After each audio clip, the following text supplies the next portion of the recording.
Guys, welcome back to our channel Arpita blog. আশা করছি তোমরা সবাই ভালো আছো, সুস্থ আছো এবং থাম্বনেল দেখে তোমরা বুঝে গেছো আজকে আমি কি করতে চলেছি। তো চলো বন্ধুরা, আমরা কিন্তু বাঙালি বন্ধুরা, এটা কিন্তু আমাদের মাথায় মনে রাখতে হবে। কারণ আমরা যদি চারানা কাউকে দিই, সেই চারানাই আমাদেরকে উসুল করে নিতে হয়। তো টাকা দিয়ে যখন আমি কলাগুলো কিনেছি, আমি নষ্ট কেন করব?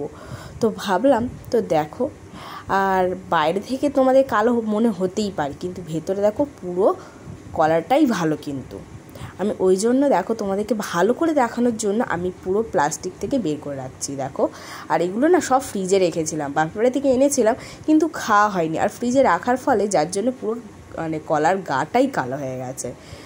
তো কিছু করার নেই, তো ভাবলাম এটা দিয়ে কলার বড়াই বানিয়ে নিই, দেখি কেমন হয়। অনেকে বলছিল টক হবে, তো আমি বলি দাঁড়াও আগে বানিয়ে তো দেখি, তারপরে কী হবে সে পরে দেখা যাবে। তো তার জন্য দেখো আমি কী নিচ্ছি। তো কলাটাকে দেখো নিয়ে নিলাম, আর প্রথমে আমি কলাটাকে চিনিটা দিয়ে ভালোভাবে কলাটাকে মাখিয়ে নেবো, যাতে ওই দলা দলা না থাকে বা গোটা গোটা টাইপের না থাকে। যার জন্য ভালো করে আমি এটা হাত দিয়ে দেখো ম্যাশ করে নিলাম। তো এবার নেওয়ার পরে ভালো করে এইভাবে নিতে হবে। কিন্তু নেওয়ার পরে এতে এবার আমি দিয়ে দেবো পরিমাণ মতন ময়দা।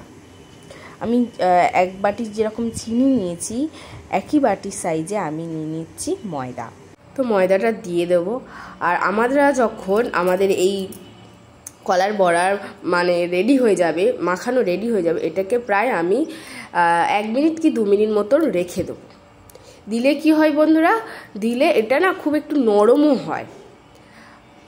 তো এটাই অবশ্যই করবেন। আর তারপরে দেখো বন্ধুরা, আমি 200 প্যাকেটের একটা সুজি নিয়ে নিয়েছি। তো নেওয়ার পরেই আমি এই বাটির 1 বাটি দেবো ভাবছিলাম, তো তারপর ভাবলাম না, পুরোটা যদি দিই তাহলে বড্ড মচমচে হয়ে যাবে, আর খেতে একদমই ভালো না। কলার বড়া নরম নরম হবে তবেই না।